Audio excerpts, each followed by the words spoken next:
Hi ಎಲ್ಲರಿಗೂ ನಮಸ್ಕಾರ. Welcome back to my channel. ನಾನಿವತ್ತಿನ ವಿಡಿಯೋದಲ್ಲಿ ಮೂಲಂಗಿ ಚಟ್ನಿನ ಮಾಡ್ತಾಯಿದ್ದೀನಿ. ಈ ಚಟ್ನಿ ರೊಟ್ಟಿ, ದೋಸೆ, ಚಪಾತಿ ಹಾಗೆ ರೈಸ್ಗೆ ಕೂಡ ತುಂಬ ಚೆನ್ನಾಗಿರುತ್ತೆ. ಇವಾಗ ಮೂಲಂಗಿ ಚಟ್ನಿನ ಹೇಗೆ ಮಾಡೋದು ನೋಡೋಣ. ನಾನಿಲ್ಲಿ ಚಟ್ನಿಗೋಸ್ಕರ 4 ಮೂಲಂಗಿನ ತೊಗೊಂಡಿದ್ದೀನಿ. ಅದನ್ನು ಈ ರೀತಿ ಪೀಲ್ ಮಾಡ್ಕೊತಾ ಇದ್ದೀನಿ. ನೀವು ಪೀಲ್ ಮಾಡೋಕ್ಕೆ ಇಷ್ಟ ಇಲ್ಲ ಅಂದರೆ ಹಾಗೆ ಚಾಕು ಸಹಾಯದಿಂದ ಸ್ಕ್ರಬ್ ಮಾಡ್ಕೋಬೋದು.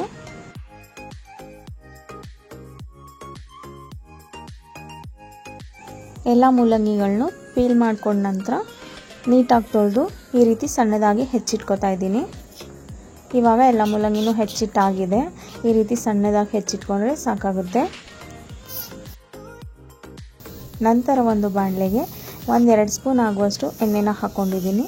ಎಣ್ಣೆ ಬಿಸಿಯಾದ ನಂತರ ಕಟ್ ಮಾಡಿ ಇಟ್ಕೊಂಡಿರೋ ಮೂಲಂಗಿನ ಸೇರಿಸ್ಕೊತಾ ಇದ್ದೀನಿ. ಇದನ್ನು ಒಂದು 5-10 ನಿಮಿಷ ಸಣ್ಣ ಉರಿನಲ್ಲೇ ಚೆನ್ನಾಗಿ ಹುರ್ಕೋಬೇಕು. ಮೂಲಂಗಿ ಗೋಲ್ಡನ್ ಬ್ರೌನ್ ಬರೋ ತನಕ ಹುರ್ಕೋಬೇಕಾಗುತ್ತೆ. ಇದಕ್ಕೆ ಒಂದು 5-10 ನಿಮಿಷನಾದರೂ ಬೇಕಾಗುತ್ತೆ. ಸಣ್ಣ ಹುರಿನಲ್ಲೇ ಹುರ್ಕೋಬೇಕು. ಏಕೆಂದರೆ ಇದು ನೀರಿನ ಅಂಶ ಇರೋದ್ರಿಂದ ನೀರೆಲ್ಲ ಡ್ರೈ ಆಗಿ ನಂತರ ಅದು ಗೋಲ್ಡನ್ ಬ್ರೌನ್ ಕಲರ್ ಆಗೋ ತನಕ ಫ್ರೈ ಮಾಡ್ಕೋಬೇಕು. ಇವಾಗ ನಾನು ಒಂದು 10 ನಿಮಿಷ ಸಣ್ಣ ಉರಿನಲ್ಲೇ ಹುರ್ಕೊಂಡಿದ್ದೀನಿ. ಇದಕ್ಕೆ ಅರ್ಧ ಟೀ ಸ್ಪೂನ್ ಆಗುವಷ್ಟು ಅರಿಶಿನ ಪುಡಿ ಹಾಕ್ಕೊಂಡಿದ್ದೀನಿ. ನೋಡ್ಬೋದು ನೀರೆಲ್ಲ ಡ್ರೈ ಆಗಿ ಎಣ್ಣೆ ಎಲ್ಲ ಬಿಟ್ಕೊಂಡಿದೆ. ಹಾಗೆ ಒಂದು ಅರ್ಧ ಇಂಚಷ್ಟು ಶುಂಠಿನ ಕಟ್ ಮಾಡಿ ಹಾಕ್ಕೊಂಡಿದ್ದೀನಿ. 1 ಈರುಳ್ಳಿನ ಹೆಚ್ಚಾಕಿದ್ದೀನಿ. ಮತ್ತೆ ಇದನ್ನು ಒಂದು 2-3 ನಿಮಿಷ ಫ್ರೈ ಮಾಡ್ಕೋಬೇಕು.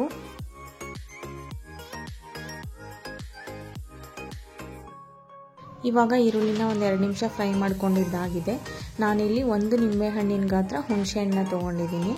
ಅದನ್ನು ಈ ರೀತಿ ಸಣ್ಣದಾಗಿ ಬಿಡ್ಸ್ ಹಾಕೋತಾ ಇದ್ದೀನಿ.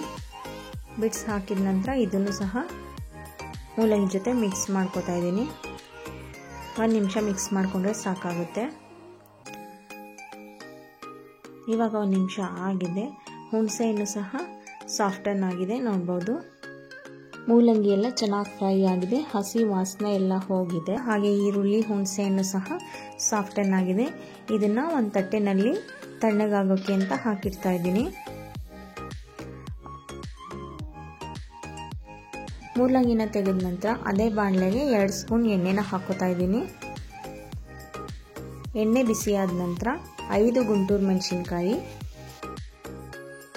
5 ಬ್ಯಾಡಗೆ ಮೆಣಸಿನ್ಕಾಯಿ, 1 ಸ್ಪೂನ್ ಧನಿಯಾ, ಅರ್ಧ ಸ್ಪೂನ್ ಜೀರಿಗೆ ಇಷ್ಟನ್ನು ಹಾಕಿ ಒಂದು 30 ಸೆಕೆಂಡ್ ಮಿಕ್ಸ್ ಮಾಡ್ಕೋತೀನಿ ಅಷ್ಟೇ. ಬೇಕಿದ್ರೆ ಎಣ್ಣೆ ಬಿಸಿಯಾಗಿರುತ್ತಲ್ಲ ಅದರಲ್ಲೇ ಫ್ರೈ ಮಾಡ್ಕೋಬೋದು. ಮೆಣಸಿನ್ಕಾಯಿ ತುಂಬ ಫ್ರೈ ಮಾಡಬಾರ್ದು. ಒಂದು 30 ಸೆಕೆಂಡ್ ಆದರೆ ಸಾಕು. ಇವಾಗ ಒಂದು 30 ಸೆಕೆಂಡ್ ಆಗಿದೆ. ಇದನ್ನು ಸಹ ಒಂದು 5 ನಿಮಿಷ ತಣ್ಣಗಾಗೋಕೆ ಅಂತ ಇಟ್ಟಿದ್ದೀನಿ. ಮೊದಲು ಮೆಣಸಿನ್ಕಾಯಿ, ಧನಿಯಾ ಎಲ್ಲ ಬಿಸಿ ಮಾಡ್ಕೊಂಡಿದ್ನಲ್ಲ ಅದನ್ನು ಹಾಕ್ಕೊಂಡಿದ್ದೀನಿ. ಅದನ್ನು ಸ್ವಲ್ಪ ಪೌಡರ್ ಮಾಡ್ಕೋಬೇಕು.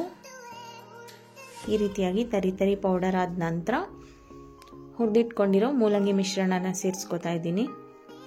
ಒಟ್ಟಿಗೆ ಹಾಕೊಂಡ್ಬಿಟ್ರೆ ಧನಿಯಾ ಮತ್ತು ಮೆಣಸಿನ್ಕಾಯಿ ಎಲ್ಲ ನೀಟಾಗಿ ಪುಡಿ ಆಗಲ್ಲ. ಅದರಿಂದ ಮೊದಲೇ ಸ್ವಲ್ಪ ಪುಡಿ ಮಾಡಿಕೊಂಡು ನಂತರ ನಾವು ಹುರಿದಿಟ್ಕೊಂಡಿರೋ ಮೂಲಂಗಿನ ಸೇರಿಸ್ಕೊಂಡು ರುಬ್ಕೊಂಡ್ರೆ ನೀಟಾಗಿ ಪೇಸ್ಟ್ ಆಗುತ್ತೆ.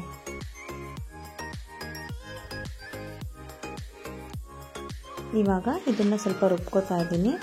ನಂತರ ಇದಕ್ಕೇನೆ ರುಚಿಗೆ ತಕ್ಕಷ್ಟು ಉಪ್ಪನ್ನು ಸಹ ಸೇರಿಸಿ ರುಬ್ಕೊಂಡಿದ್ದೀನಿ. ನಂತರ ರುಬ್ಕೊಂಡಿರೋ ಮೂಲಂಗಿ ಮಿಶ್ರಣವನ್ನು ಒಂದು ಬೌಲ್ನಲ್ಲಿ ಹಾಕ್ಕೊಂಡಿದ್ದೀನಿ. ಚಟ್ನಿಗೆ ಒಗ್ಗರಣೆ ರೆಡಿ ಮಾಡ್ಕೋತಾ ಇದ್ದೀನಿ. ಬಾಣಲೆನ ಬಿಸಿ ಮಾಡೋಕ್ಕೆ ಇಟ್ಕೊಂಡಿದ್ದೆ.